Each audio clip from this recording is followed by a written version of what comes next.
We'll have a brief word of prayer as the sister comes in. Good evening. Thank you.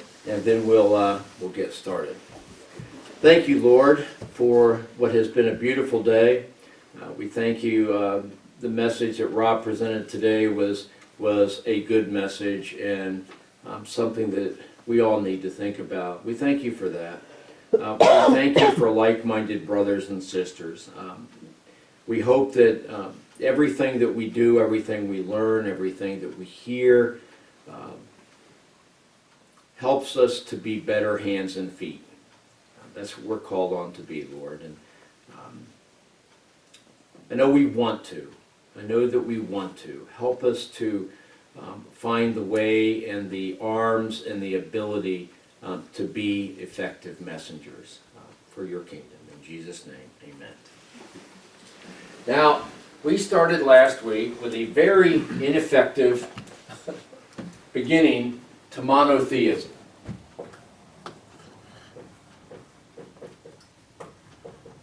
There are three monotheistic religions. They are Judaism, Christianity, Islam.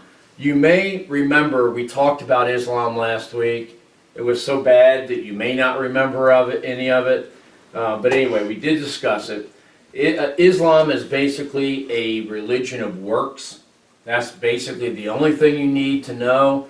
It got its foundation from the Old Testament, lock, stock, and barrel. Then Muhammad came along more than 500 years after Christianity. And I would say this in this room, invented his religion that has been followed based on Old Testament and the fact that they did not want to follow in the Middle East. Arabs basically did not want to follow a foreign religion, which they considered Christianity to be. And by that time it fundamentally was, because Christianity was based in Rome, largely, also in Constantinople. The other monotheistic religion, mono of course meaning one God, is Judaism. And I have to tell you that for us that have grown up with the Bible in one, or most of us, in one shape or another, it may surprise you to hear me say this is the most confusing of all. And you're going to maybe see by the time we get done today that Judaism is very convoluted and very confusing. We remember that God called, well, of course, there was the flood first and wiped the earth clean. Then a new batch of sinners came to inhabit the earth. And finally, God called Abram out of Ur of the Chaldees, which was somewhere off the map over here, to relocate down into what became Israel and Judea, or Judah. The word Hebrew was first mentioned of Abram in Genesis chapter 14:13. Let me see if I remember that correctly. Genesis chapter 14:13, yes, is the first time the word Hebrew was associated with anyone or anything. But of course, Hebrews had not come into existence per se at that time. Abram came down. He had Isaac. Isaac had Jacob. And Jacob had the 12 patriarchs. Right? 12 patriarchs. Among whom was, of course, Joseph. They still are not necessarily Hebrews. They are still a nomadic tribe among other nomadic tribes in the Middle East. And they are patriarchal, which means they are founded on the man, whoever that might be a great-grandfather, a great-great-great-grandfather. It may be somebody relatively new that's starting up a new branch of the family that becomes the patriarch. There are also matriarchs, although there are, at that time, admittedly, of a lesser nature and not often talked about. But matriarchs come through, especially in the West, matriarchs were quite popular as far as the foundations of families or the heads of the families. These boys got settled in the Middle East. Joseph went down to Egypt, as we know. Joseph became the second man to Pharaoh. And all of this is documented. This actually happened. Joseph became the second man to Pharaoh and became the power behind the throne, so to speak, in Egypt. Now, eventually, and this is kind of a sidetrack, but what does the Bible mean that then a Pharaoh came that did not know Joseph? Well, obviously that means some time went by. But in the northeastern corner, you're not going to be able to see it on here, in the northeastern corner of Egypt is where the land of Goshen was. The land of Goshen was not only very fertile land because of its proximity to the delta, the Nile Delta, but it was also a buffer between the historical invasion routes, between even here, even from the Near East, down around into Egypt. While Joseph was the overseer in Egypt, all the Hebrews were located in Goshen, in this area here. When Moses came along, Pharaoh's big fear, of course, by this time, the Hebrews had become slaves. But Pharaoh's big fear was that if they left this land, there would no longer be a buffer between the Egyptians and any invaders. Not only that, they had become so numerous, Pharaoh was afraid that if any invaders did come down, the Hebrews would side with the invasion army and would multiply it by 1 million or more people. So at that time, they became known as Hebrews. And of course, you know the rest as far as going out from Egypt. But what was their religion?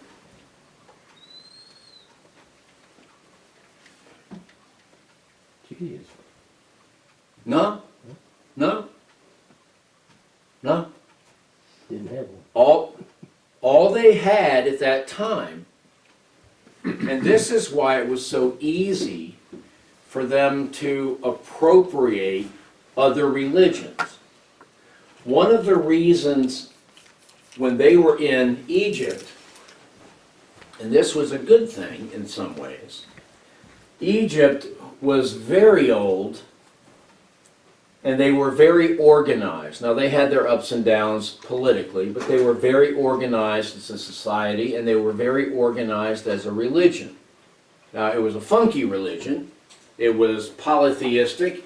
They had a myriad of gods and all the rest of that, but it was very well organized. So the Hebrews were able to learn while they were in Egypt what a country, a nation looked like. They had no idea, they had no concept of that, because again, they were a nomadic tribe amongst other nomadic tribes. So it gave them a lesson in government, if you will. They didn't recognize Abraham as the father at that time? Oh yeah, They yeah. did? Okay. Yeah, no, I skipped over about 800 years. But yes, of course, they recognized Abraham and the patriarchs. And remember, Joseph was carried by the Hebrews out of Egypt back to his land of his birth and reburied. That was part of what he asked them to do when he let them come down and live down there. Sphinx and the pyramids already been built. Oh yeah, yeah. They were ancient when. Well, that says something about the Egyptian, the wealth, the civilization. Oh, yeah. How organized they were for building and construction and so on. Well, and I'll digress a little bit, but Jeannie and I had the good fortune of seeing the pyramids back in about 30 years ago, well, longer than that, 35, yeah, back in the early 80s. Cairo had not spread all the way out to the pyramids. Like now the city limits have gone so far out that you can get out of a bus and walk 50 yards to the pyramids. We actually got on camels and rode out to the pyramids. They're amazing. But it's not just their size that's so amazing, it's how they were constructed. And I really suggest, if you're interested in engineering or just crazy things from the past, I suggest you get a book on the pyramids and read it, because it's unbelievable, and the blocks are just enormous. Graham Hancock's Fingerprints of the Gods goes into that, and there are stones or rocks or whatever you want to call it, building blocks in the pyramids that it would take the two largest cranes in the world to lift one of them. Well, And those cranes are in Russia. Well, and the interesting thing about it is the stone that went into that, in all likelihood, was quarried from 100 miles away and had to be floated to the work site on papyrus, on reed boats. Imagine that, if you will. But be that as it may, there was much that could be learned here about life and politics. Now, obviously not all of it good, but there was a template that could be gained by their time of exile in Egypt. When they came out, the only religion they had. Now, the patriarchs were important because they separated and maintained records of their tribe that way. It was a genealogical thing. That's the only importance to it at all. It was a genealogical thing, and the covenant that had been made with Abraham was that I will make a great nation of you through these 12 genealogical records, these 12 sons. Okay, that's the only importance that it had. Because unlike the Catholics in later years, they didn't worship the patriarchs. They didn't pray to the patriarchs. There was none of that. The only thing they had was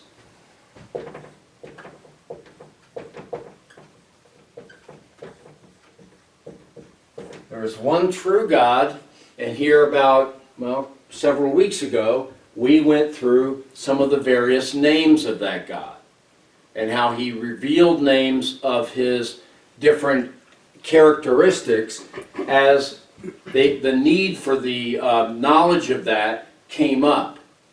Okay? Adonai,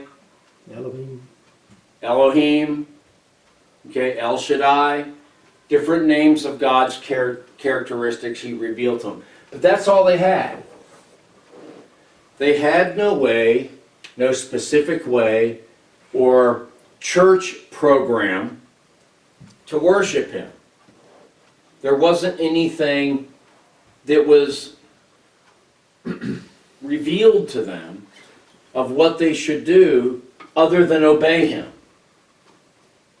And to obey him at that time meant that God revealed himself to them.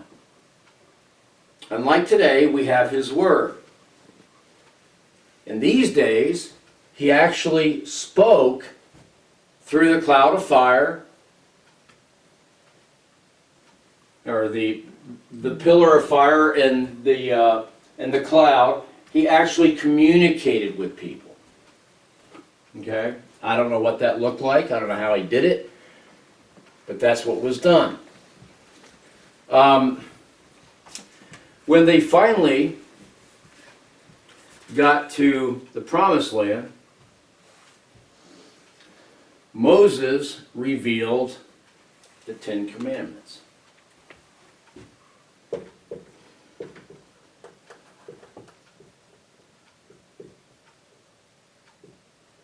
don't mean to crowd you there, Joseph. The Ten Commandments. Very much like our Constitution. 2 blocks of stone. Our Constitution initially covered 1 page of parchment. That's all you need to know about how to govern this land, is what we've written on this 1 page of parchment. We've been screwing it up ever since. That's my opinion. But like in our Constitution, all of the departments in Washington, there was no provision made for any of those departments. None of them are in the Constitution. None of them. We came along and added them after the fact. They are not accountable to anyone because they're not part of the government structure. They're only accountable to themselves.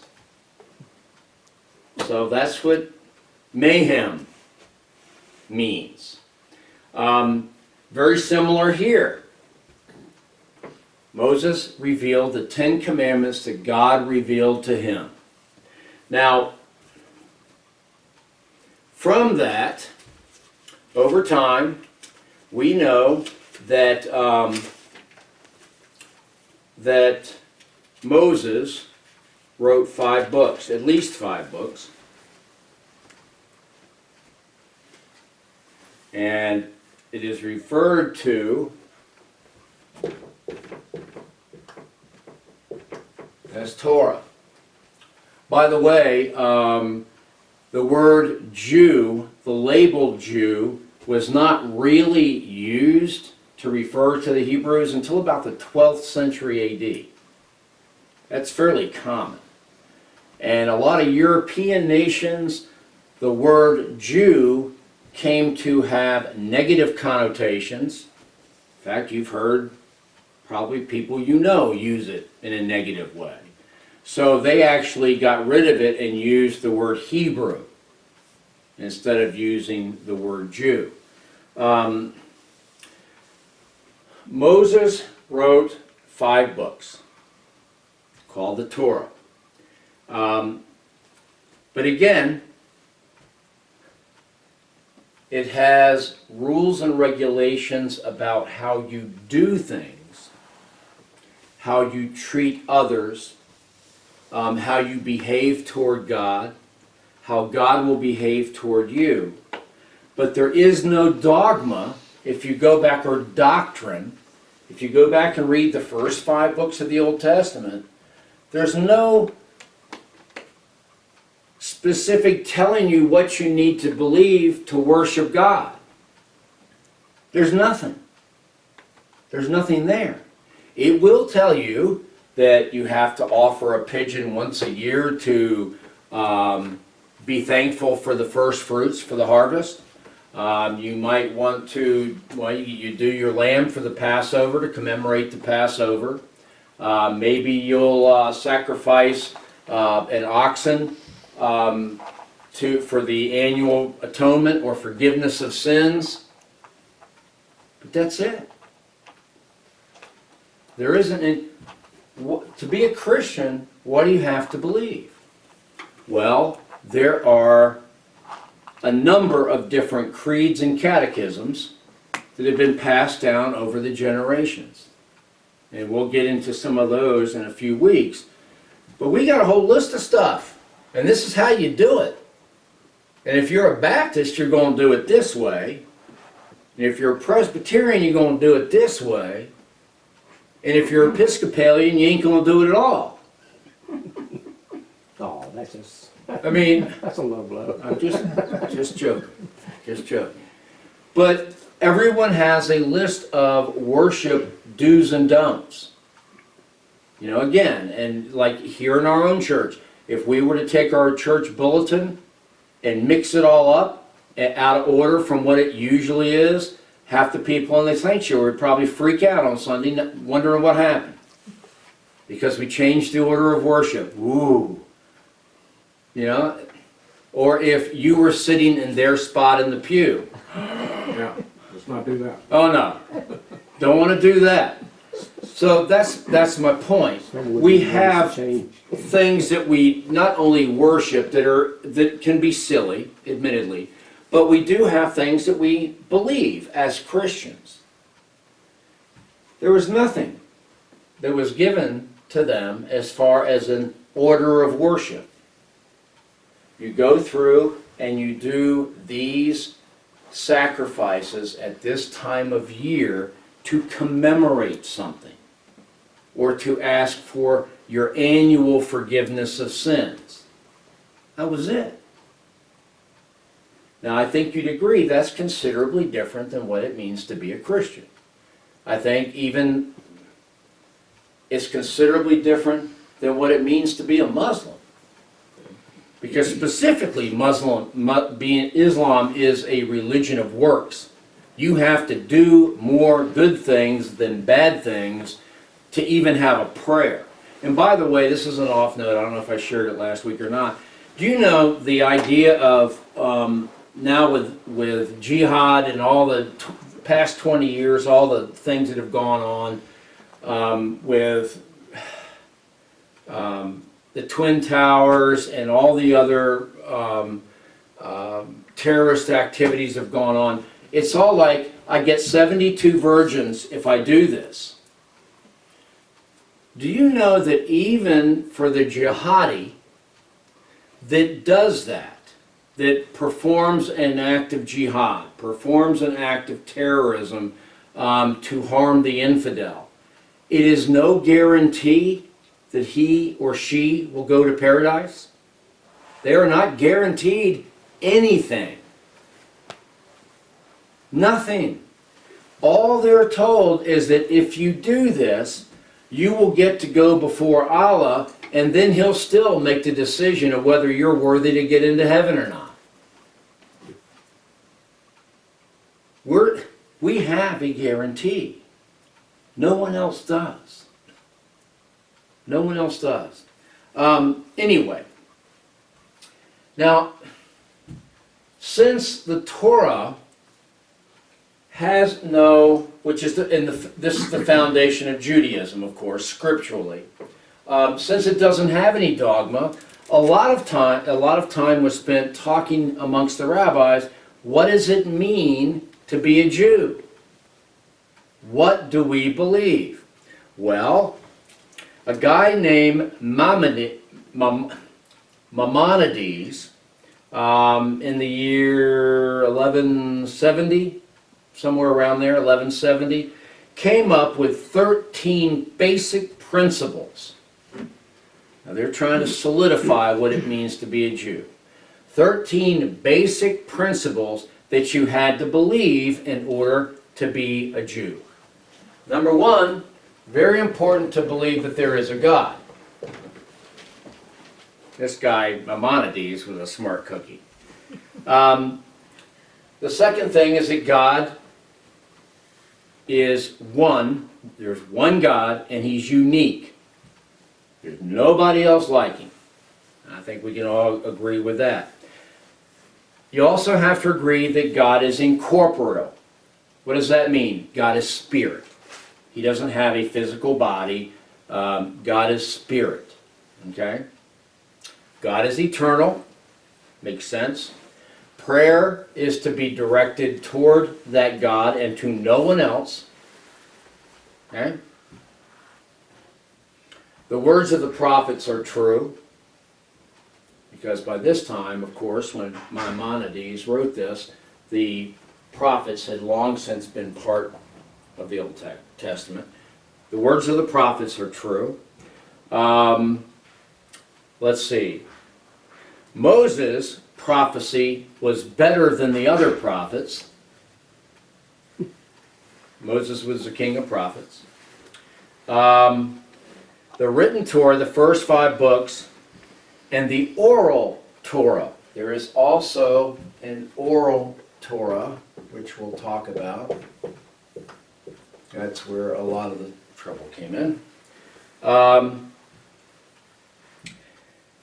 the way, the recording or the writing down of the oral Torah is what is called the Talmud. The Talmud. You've got the Torah and the Talmud, two of the sacred books. And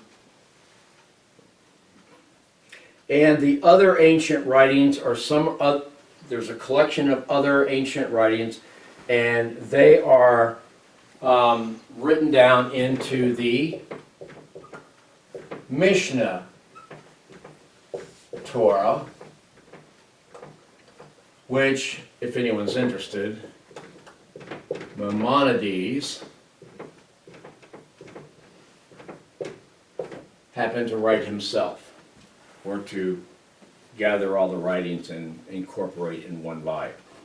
So these are the sacred writings, the Talmud, the Torah, and the Mishnah. Those are the three sacred books of Judaism. Now, there will be no other Torah. This is it. It's complete. God knows the thoughts and deeds of men and women. Knows it all. They ain't gonna fool him. Can't hide. God will reward the good and punish the wicked. That sounds a lot like a religion of works. Just like what? Just like Islam. That's what it sounds like. I'm just saying.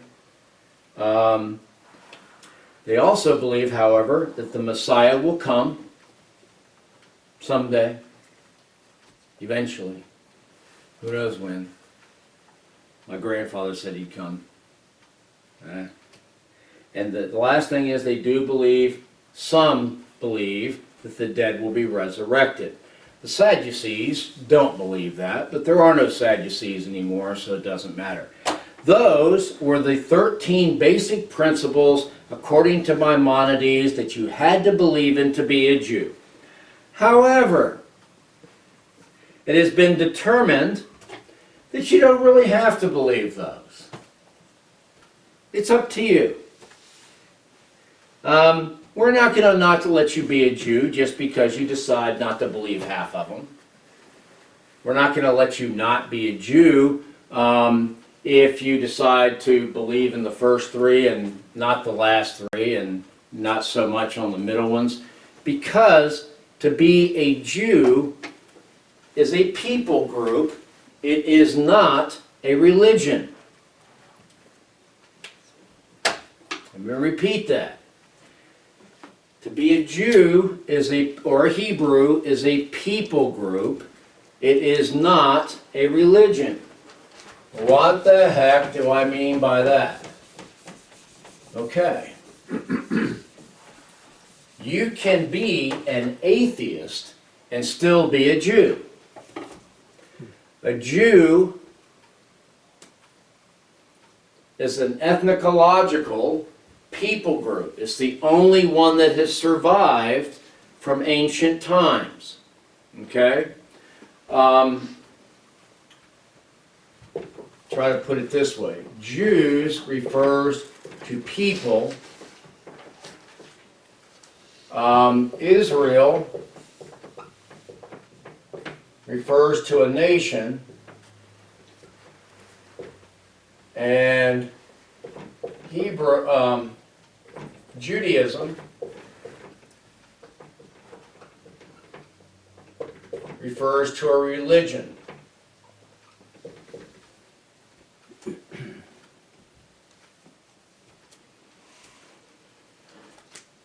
So you can be a Jew, not have anything to do with this or this. You can be a Jew and have something to do with this and not this. You can be a Jew and have something to do with all three.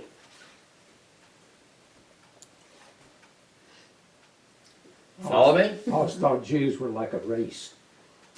Well, they are. Genealogical. They are. Right. It's a people group. It's a people But group. you It's can an be a Jew. ethnicity. You can be out of that and join and become a Jew. Well, that's Sammy true. Davis Jr. did that. Yeah, you can convert to Judaism. That's true. That's, but it doesn't, you're not a real Jew. It's a little confusing, okay. Well, and to be perfectly honest with you, Brian, nowadays, they don't give a rip. I mean, think of how easily we become Christians. We can become a Christian just by standing up and walking down front and saying, I do. It can be a name only. Yep, and then walk away, and Say, I am. which is a whole different thing that one day we'll get into, between the real church and the invisible church, that was taught by Calvin and some others, but that's grist for another mill. But that's the deal. So, and believe me, I don't know a ton of Jewish people, a ton of Hebrews, but the ones that I know went through the ritual of Hanukkah and things like that, bar mitzvahs for their kids and things like that. But they didn't, they didn't practice anything else. And of course, the other thing was that when in 722 and 586, when Israel and Judah were displaced, the diasporas, when they were displaced, all the sacrificing stopped. All the ritual sacrificing came to an end. Then when they relocated back, and the Israel, Jeroboam specifically, Jeroboam opened 2 new worship sites, one in Bethel and one in Dan, and sort of incorporated a different religion than what was going on down in Jerusalem with the animal sacrifices and the synagogue and the temple and all that. Jeroboam started something different, and this is where it became further complicated. Because you remember how the story of the Good Samaritan, where Jews would have nothing to do with Samaritans? Okay, why was that? Because Samaria at one time was the capital of Israel. How did that happen? Part of it happened when Ben-Hadad took Israel, the northern kingdom, and displaced them to Assyria. They were there, I think it was about 70 years or so. While the Jews, the Hebrews, were in Assyria, it wasn't Ben-Hadad, doggone it. Anyway.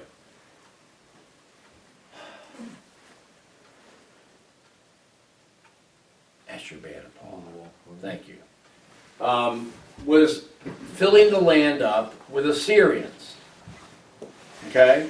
He took the Jews to Assyria and he sent Assyrians to Israel to fill up the land. What happened when the Assyrians came over, there were still some Hebrews living here. And they intermarried with the Assyrians that were sent over to repopulate the land. So as a consequence, later on, a couple hundred years later, when Judah was taken to Babylon and they came back, they wouldn't have anything to do with these folks in the northern kingdom. They referred to them as dogs and other not so nice words because they had forsaken true Judaism. Of course, they thought nothing of Gentiles. All Gentiles were dogs. But as far as worship is concerned, the Torah did not focus on dogma or doctrine. It focused on relationships.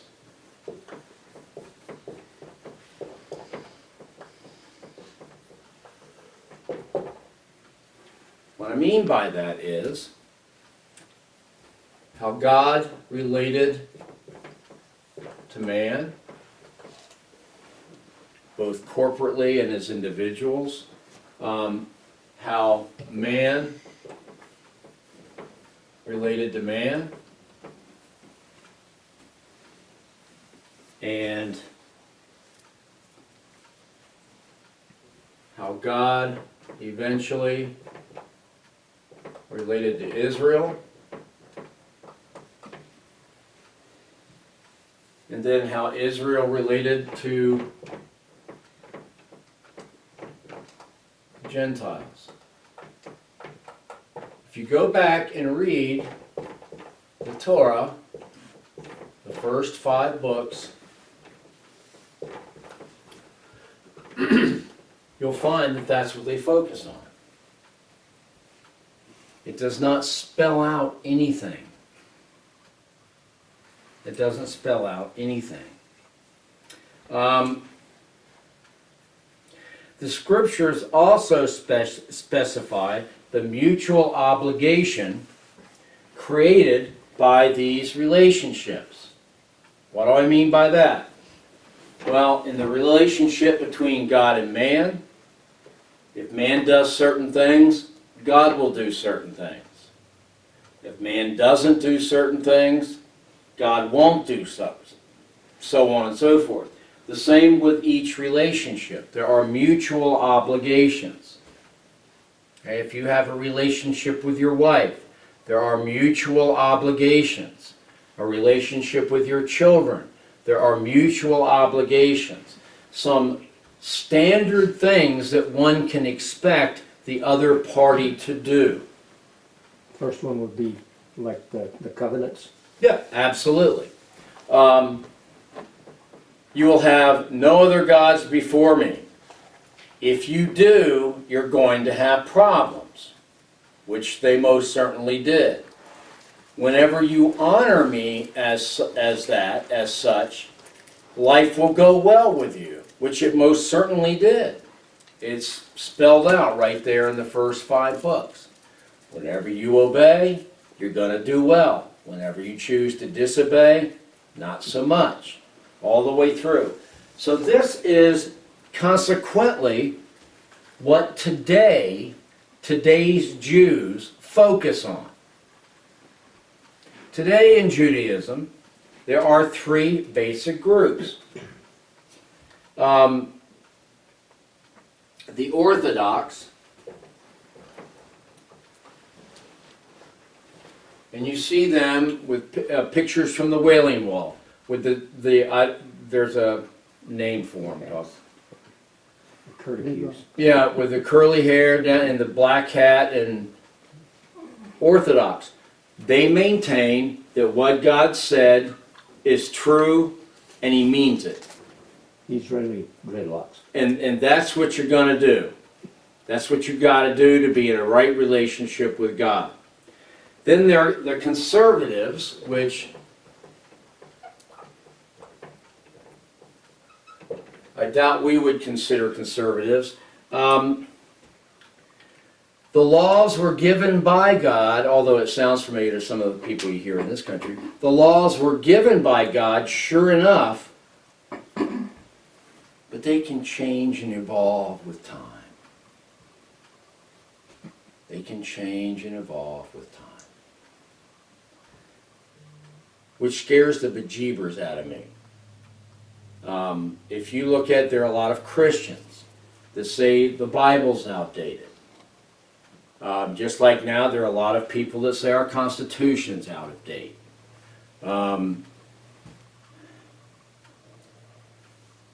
This is biblically incorrect because we are taught that God is immutable. For God to be immutable, it means He doesn't change. Therefore, it's a contradiction to say that God's laws can evolve and change over time. Only in this country, well, no, I guess there are other examples, can something be illegal today and perfectly legal the next day.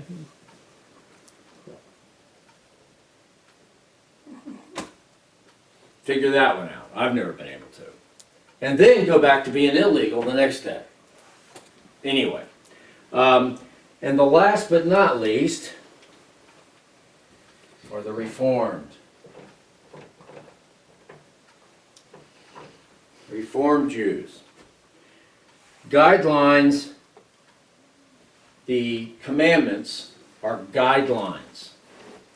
You can choose from them what works for you and leave alone the ones that don't work for you. And by the way, there were 10 original commandments, just like there were 13 original amendments. Do you have any idea how many they ended up with? 11 was love one another. 600, yeah. Wow. But these are do's and don'ts type things, correct? Well, if you think about it, the 10 Commandments are do's and don'ts, but it's between God and men and that sort of thing. These were layered on over the centuries by rabbis. When, and that's still in the Old Testament, the 613, obviously. By what book is Now, there's the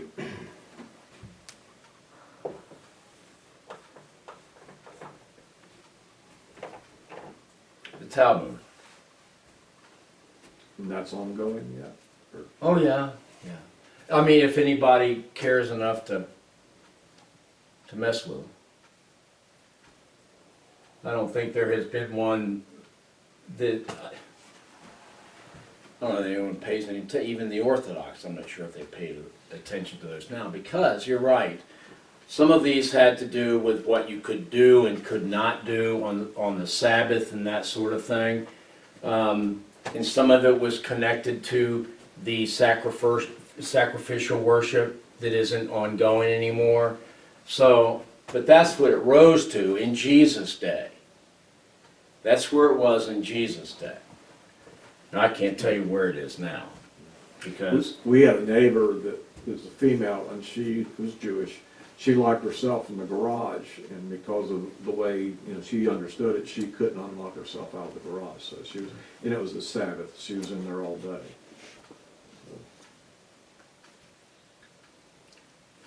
What? Why would you do that? It occurred on the Sabbath, and she was not. You're not supposed to work or something. I don't know how it would work, but she was in the garage all day. there are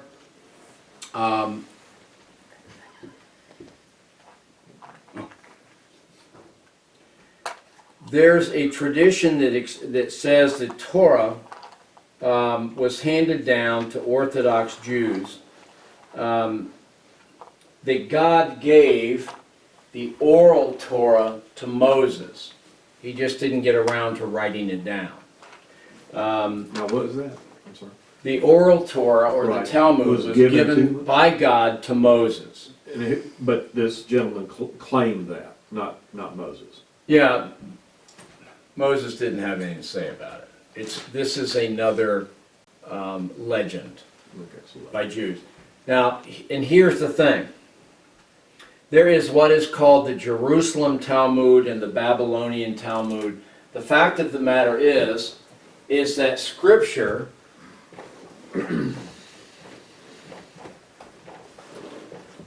this Scripture has largely been supplanted by what the rabbis want to discuss. See, there still is no doctrine. There still is no set beliefs that are going to get you anywhere as a Jew. And when I say get you anywhere, I mean salvation. Eventually, someday, you'll die and God will decide to resurrect mankind.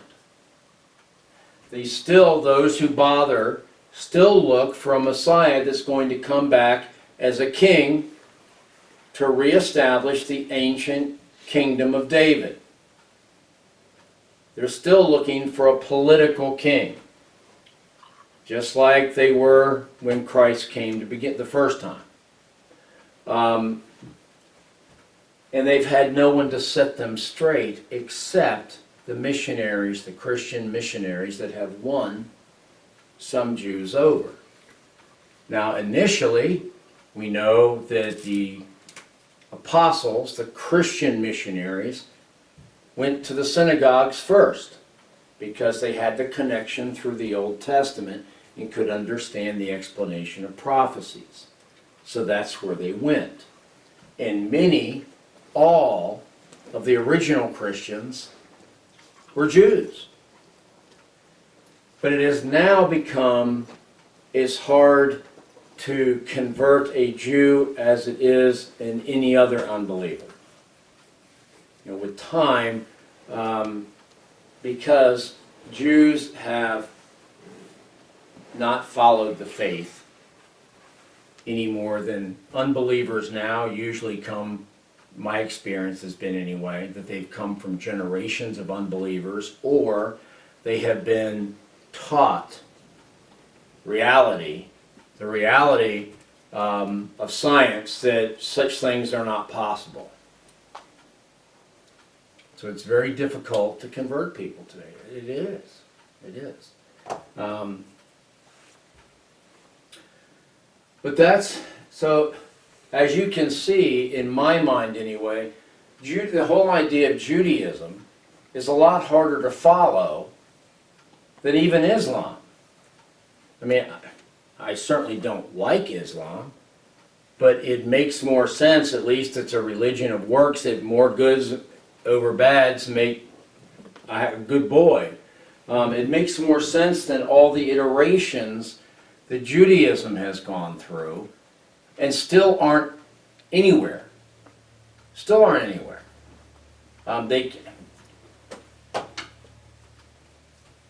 Any Jewish person that you ask for their set of beliefs could give you, if you ask 20 people, you could get 20 different answers and they'd all be right. They'd all be right. With Christianity, there's only one right answer. Now, people may argue about that. They may say it's elitist or exclusivist or whatever they want to call it, but there's only one right answer to being a Christian. And all the rest of the fluff doesn't make any difference at all. But there are no answers at all that I can see in Judaism. And that's why in the 80s, Rabbi Kirshner could write a book called Bad Things Happen, Why Bad Things Happen to Good People. And during the course of that book, the whole idea is, and some of y'all have gone over this last couple of, or we did some weeks ago, if God is so loving and all-powerful and all-merciful, why is there so much suffering in the world? The good rabbi came up and said, well, God isn't powerful enough to get rid of it. That was his answer. An Orthodox Jew, an Orthodox Jewish rabbi, came to the conclusion God is not all-powerful. Just so. Just so. Which means he's not only a very bad rabbi, he's not a very good philosopher either. But in any event, he got it wrong, didn't he? So are there any questions about that? I mean, I know that's convoluted. It's not like going down one rabbit hole, it's like going down three. When you were saying the Jewish conservatives, they sound like liberals to me. Yeah. Frankly. Well, and you're right. You're absolutely right. Their terminology and ours are completely different, with the possible exception of Orthodox. You know the percentages that you wrote down with Orthodox, conservative? No, not really. However, Now, there are the 8 Messianic Jews in there too. So- yes, but there are a total of 17 million Jews in the world today. 44% of them live in the United States. Really? Yeah, 44%. 42% live in the West. I'm sorry, 42. The other 42% live in Israel, and then the rest are like 5 or 10% scattered all over the world. And you can draw your own conclusions from that. They either live here or in Israel. There was a lot of Jewish people lived around New York, Oh yeah. and I can remember my dad just badmouthing them because they were very well. They were all merchants, Mm-hmm. and they made a lot of money, and then that ticked everybody else off, and they were not very honest. Mm-hmm. And I remember my dad making a comment about how they looked. Well, I won't say. your dad was not by himself. Historically, the reason the Jews were tolerated in Europe, a lot of European countries, were simply because of that. They were educated, they were good financial people, and as a result, a lot of uneducated kings and princes and barons and counts and earls would hire them The money to keep the records.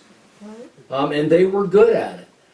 As far as, to be perfectly honest with you, as far as whether they are any more dishonest than any other people group, I don't have any idea. I suspect that they're no more dishonest than any other people, but you're absolutely right. In any environment, it was the Jews, it was the Irish, it was the Italians, it was the blacks. Somebody always has to have somebody they can look down on to feel better about themselves.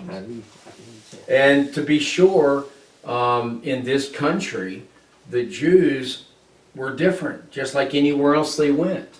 They always ended up, like during World War II, the Germans were able to segregate them or isolate them in ghettos because they all tended to live in the same neighborhoods. They wanted to confiscate all their Yeah. finances too. Well, and they hung together because even in those days, while they would intermix or conduct business with Gentiles, they still weren't supposed to be like a Gentile.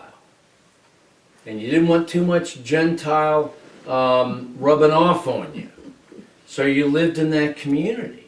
And they have always separated themselves. And the first persecutions, as you recall, in Rome against Christians were because Christians were living in their own little community. And they were considered atheists. They were considered atheists because they only believed in one God. And that's how it happens. It's not understanding, not taking the time to know what goes on that puts you in that light one way or the other. But there's always been people that everybody has poo-pooed, you know. Sure. Hook-nosed Jews. That's what my dad used to say. As soon as you said it, I Yeah, that's what it One is. more time, you make a difference between the Talmud and the Mishnah. Okay. The Talmud, okay, remember there are two Torahs, okay? There's the written Torah of Moses, which is the first 5 books. Then there was the oral Torah. Now, the oral Torah, frankly, we don't know where it came from. It was basic, now it's claimed, it was claimed in later years that God gave the oral Torah to Moses just like he did the written Torah. But Moses didn't write it down.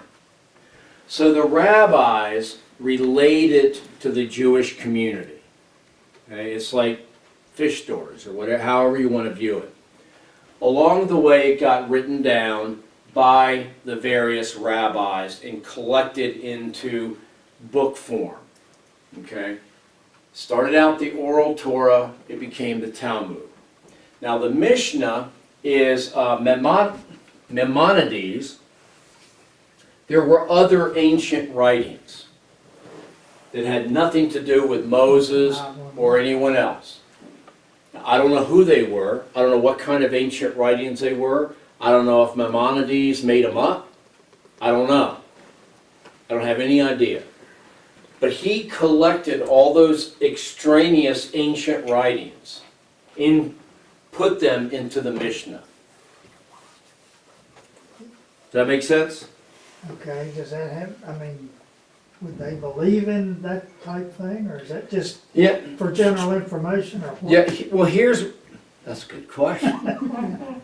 Because there is no dogma. What has happened is over time, and again, I would not say this anywhere but this room, because in some ways, it's applicable, but it's not solely applicable to the Jews.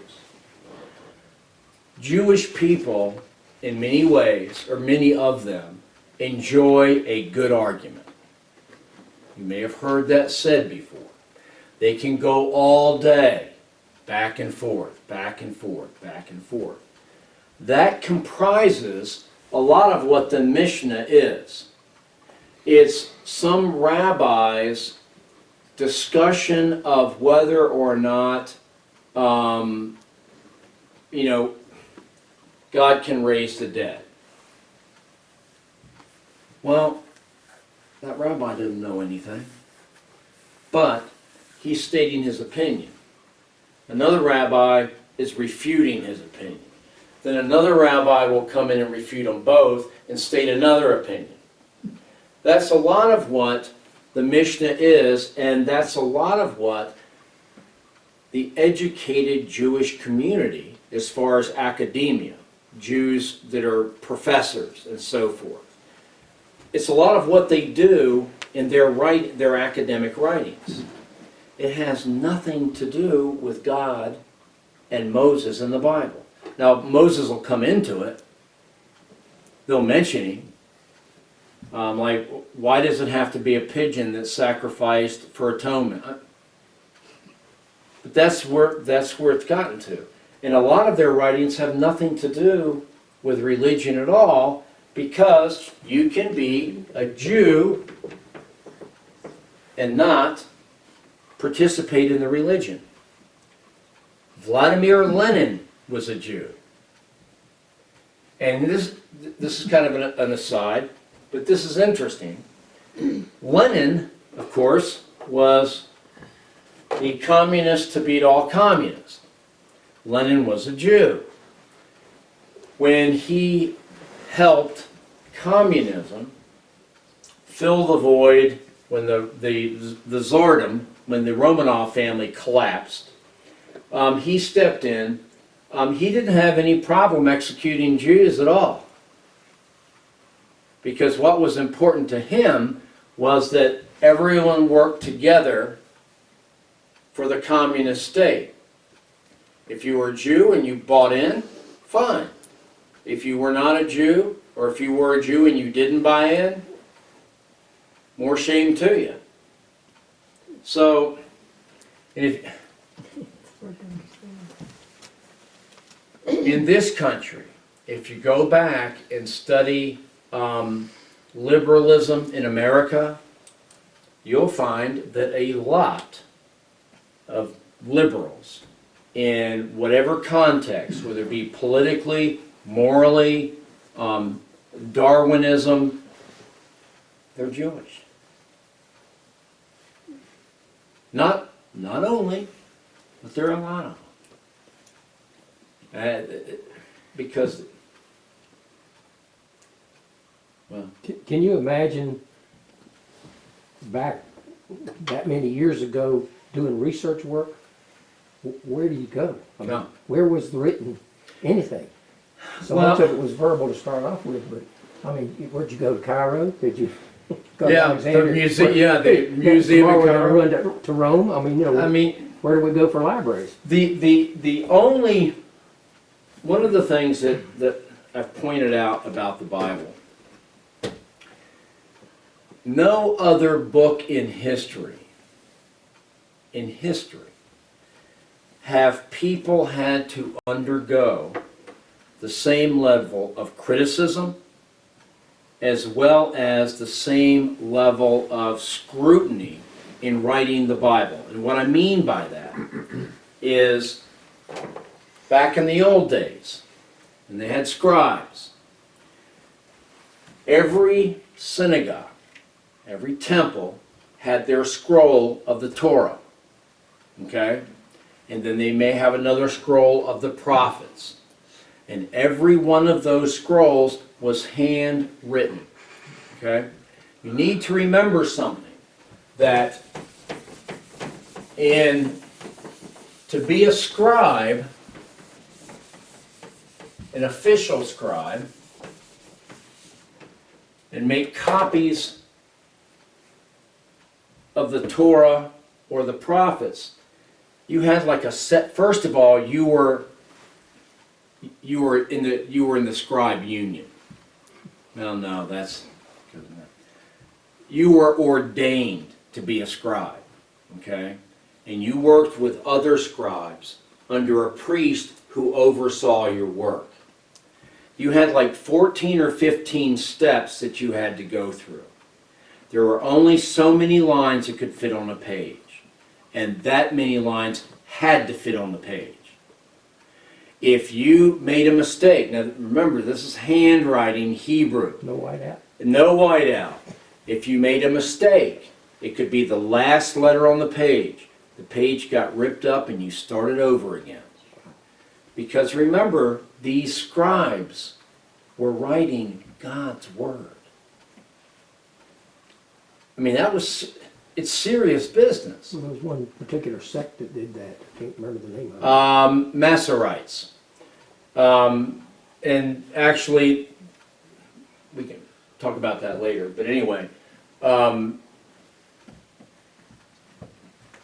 what this means and why it's so important is because people have always said the Masoretic text is the oldest Old Testament we had in our possession, okay?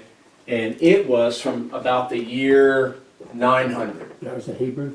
Yes, that was the oldest text we had.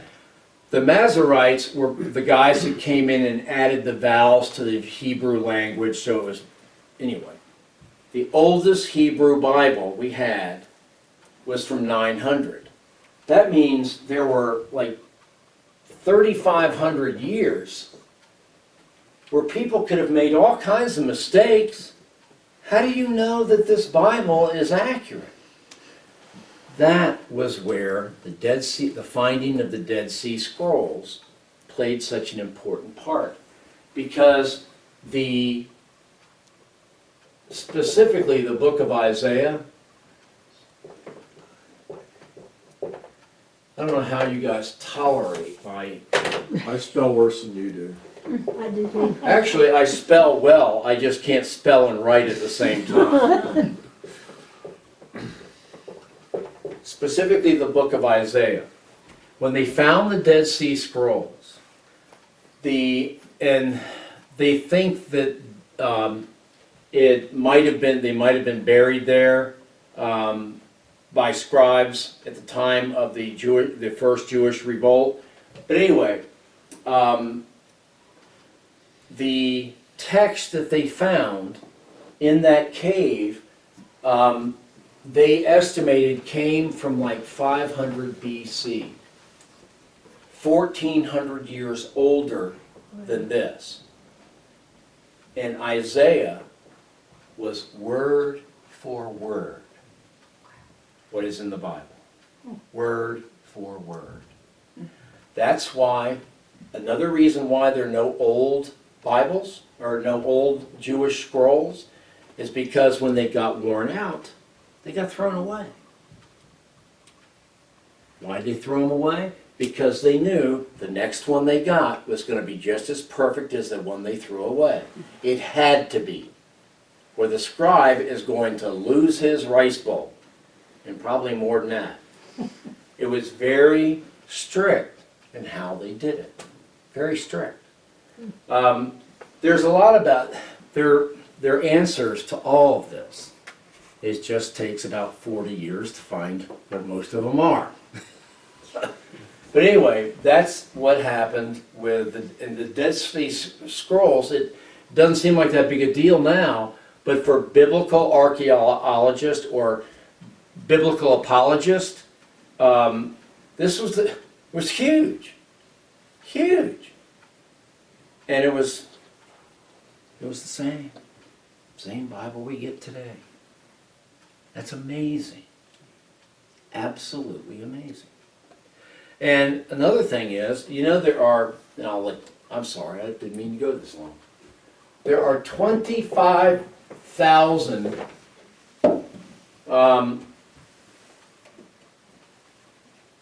Bibles of parts of Bibles still in existence from ancient times.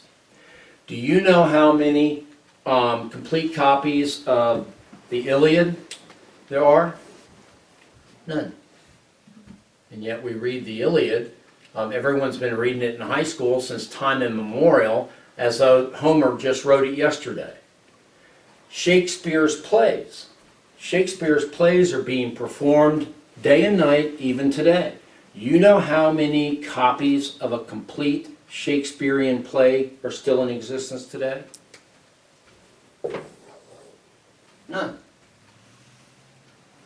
Yet we don't question whether a play is accurate or not when we go to see Shakespeare in the park or something like that.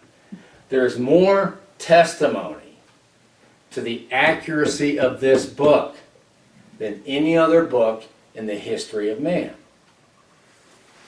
And there have been more people in the history of man that have tried to pick it apart, and they have not been able to. None. So, what else can I do for you before you go home to eat your grits? Any questions? Is Gwen all right? Her leg was cramping. Yeah. Tell her we'll pray for her. Any other questions? Well, thank you.